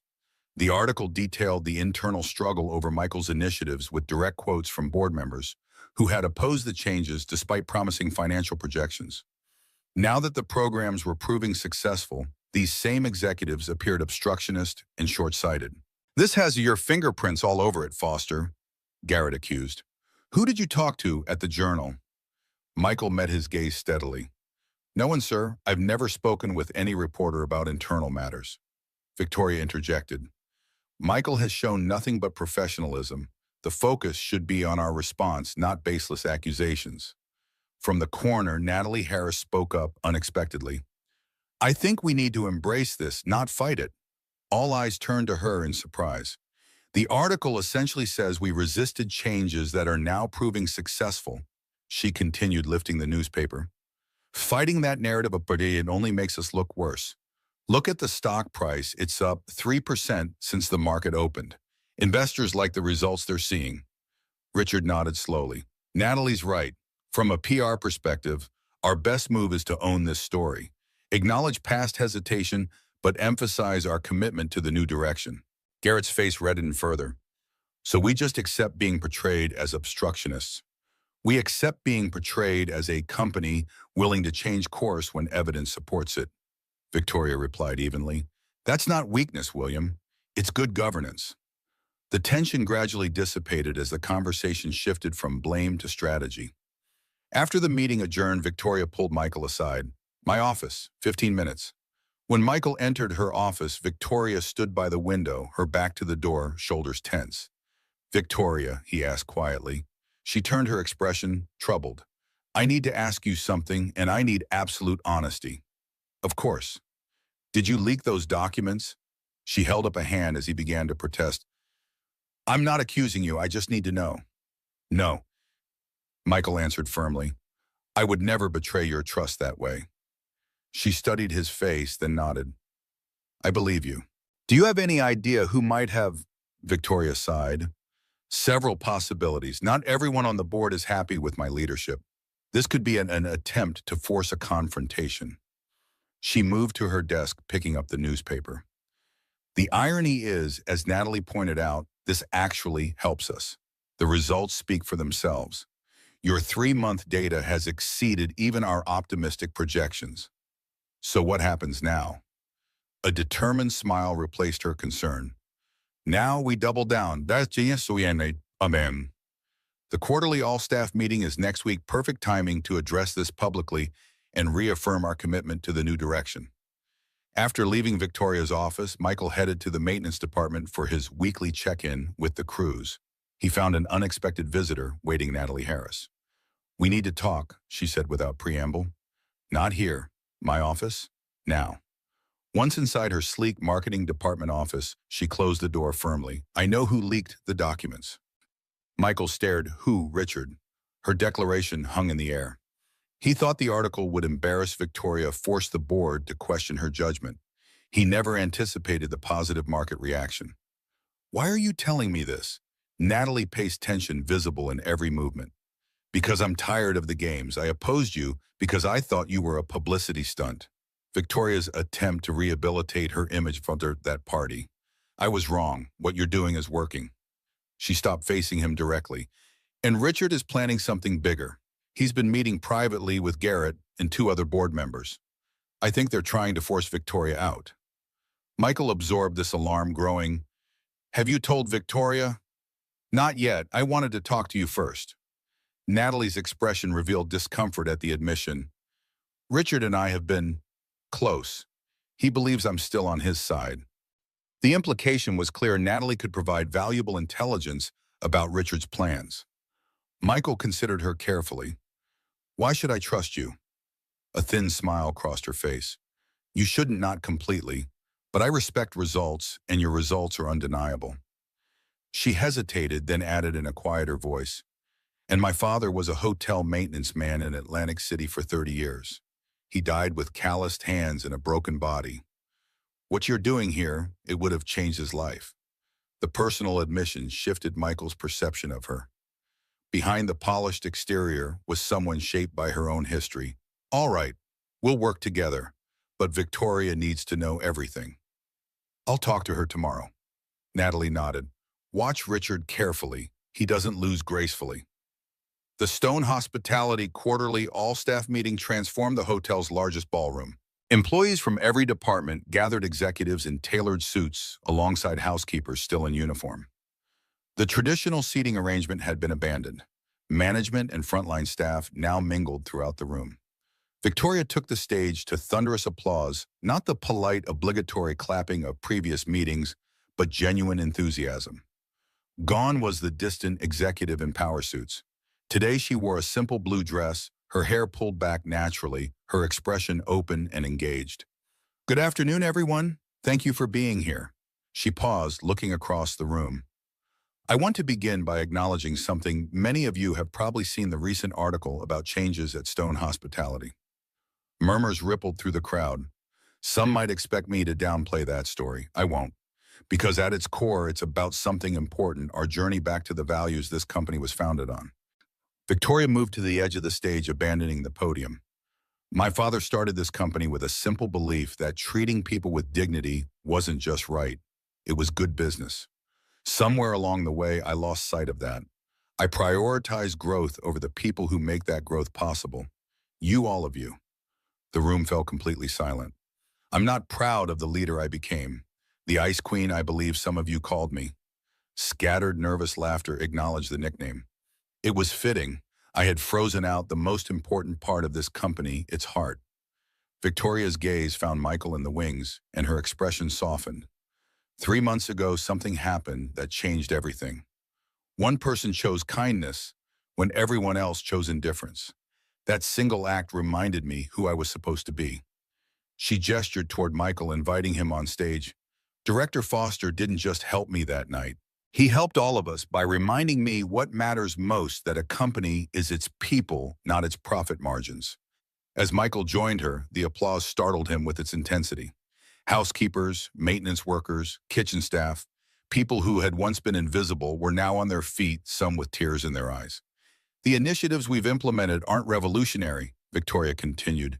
They're a return to basics: fair wages, good healthcare recognition for extraordinary work, and most importantly, a culture where everyone is seen and valued.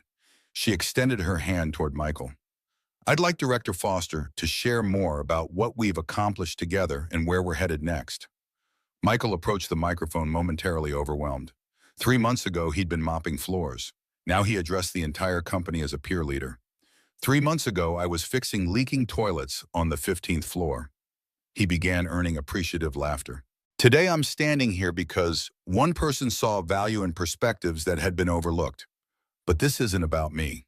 He shared not just metrics and projections, but stories: Maria teaching younger housekeepers her techniques, Carlos mentoring maintenance staff, Frank's safety committee, reducing workplace injuries by 18%. The success we're seeing isn't because of new policies on paper, Michael concluded. It's because when people feel valued, they bring their whole selves to work. They solve problems creatively. They support each other. This isn't charity, it's recognizing that our greatest asset has always been the people in this room. The applause was thunderous. As Michael returned to his seat, Victoria squeezed his hand briefly, her eyes communicating what words couldn't: gratitude, respect, and something deeper neither was ready to name. That weekend, Michael invited Victoria to dinner at a modest family restaurant near his apartment. Emma's idea, not his. She'd been insistent about meeting Victoria properly. As they waited for her to arrive, Emma fidgeted nervously. "Remember," Michael said gently, "Miss Stone is just coming as a friend." Emma nodded seriously. "I know, Daddy. I just want to make sure she's nice enough for you." Michael suppressed a smile at his daughter's protective instinct. When Victoria arrived wearing jeans and a simple sweater rather than business attire, Emma studied her with the careful attention children give to potential changes in their world. The initial conversation was awkward, with Emma responding politely but guardedly to Victoria's questions. But when Victoria mentioned The Secret Garden was one of her favorite childhood books currently, Emma's obsession, something shifted. "Did your dad read it to you?" Emma asked the first question she'd initiated. "Sometimes. Other times I read to him. He worked very long hours like your dad does," Victoria answered, her voice softening with memory. "But he never said no when I asked for a story." Emma's posture relaxed slightly. "My daddy never says no to stories either, even when he has to work early." From that connection, the conversation warmed gradually. Emma described her school play, her rock collection, her best friend Lily. Victoria listened with genuine interest, asking thoughtful questions that showed she was truly paying attention. By dessert, Emma was showing Victoria the journal she'd given her, proudly displaying entries and drawings. While Emma was distracted by an ice cream sundae, Victoria whispered to Michael, "She's remarkable. So perceptive, so articulate." Michael nodded, pride evident. "She's the best of Sarah. All her compassion, all her insight." Victoria hesitated, then asked softly, "Does it bother you talking about Sarah with me?" "No," Michael answered honestly. "Sarah will always be part of our lives. Anyone who truly cares about Emma and me needs to understand that." "I do understand." Victoria met his gaze directly. "And I respect the place she holds in both your hearts." After dinner, walking back to their apartment building, Emma unexpectedly slipped her hand into Victoria's. "Do you want to see my rock collection? I have 23 different kinds." Victoria glanced at Michael, who nodded encouragingly. "I'd love to, Emma." In their modest apartment, Emma proudly displayed her treasures: rocks, books, school projects, while Victoria engaged with each item, asking questions that delighted the girl. Michael observed from the doorway, his heart full at the sight of these two important people in his life, forming their own connection. Later, after Emma had gone to bed and Victoria prepared to leave, she paused in the doorway. "Thank you for tonight, Michael. It meant a lot to me that you both wanted me here." "Emma approves of you," he smiled. "She told me when I tucked her in."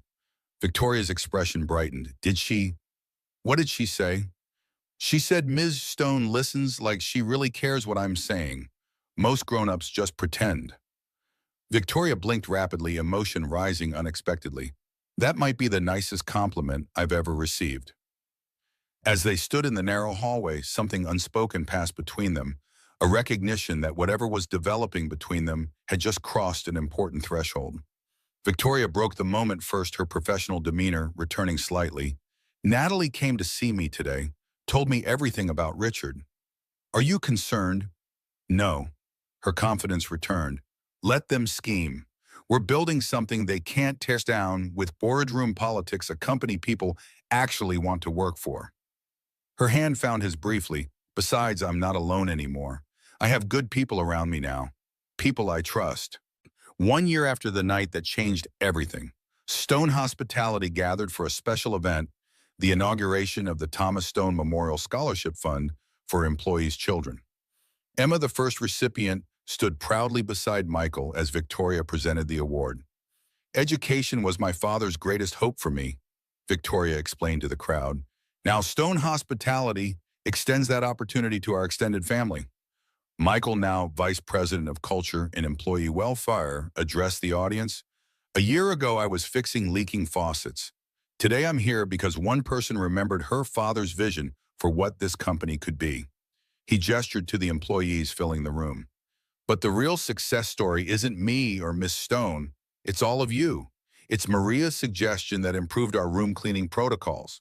It's Carlos's maintenance training program that's become an industry model. It's every person who finally felt valued enough to bring their best ideas forward." Richard Bennett, now a supporter rather than adversary, nodded in agreement from the front row. Beside him sat Natalie Harris, whose intelligence on the attempted boardroom coup had proven invaluable months earlier. The confrontation had ultimately strengthened Victoria's position, with two board members resigning in the aftermath. That evening, Michael and Emma stood on the hotel's rooftop terrace, the same place where everything had started a year before. The Las Vegas Strip stretched before them, a galaxy of human ambition. "Daddy," Emma asked thoughtfully, "do you think Mommy would like Miss Victoria?" Michael considered this. "I think she would. Your mom valued kindness and authenticity above everything else. Victoria has both." Emma nodded, satisfied. "I think so too, and I think she makes you happy." "You make me happy, Emma," Michael assured her. "Nothing will ever change that." "I know," Emma leaned against him, "but it's okay for you to be happy in other ways too. Mom would want that." From the mouth of a 10-year-old, Michael received the permission he hadn't been able to give himself. When Victoria joined them, the three stood together looking out at the city, a tableau unimaginable a year earlier. From such different starting points, they had converged here through choices that seemed small at the time but proved transformative. In the end, Michael reflected, the most powerful changes often begin with the simplest actions: a maintenance worker stepping forward when everyone else steps back, a CEO remembering her father's wisdom, a child offering her blessing with uncluttered wisdom. The true measure of kindness isn't in the reward received, but in the person we become through our choices. A truth as profound as it is simple, as ancient as it is urgent, in a world that too often mistakes wealth for worth and power for purpose.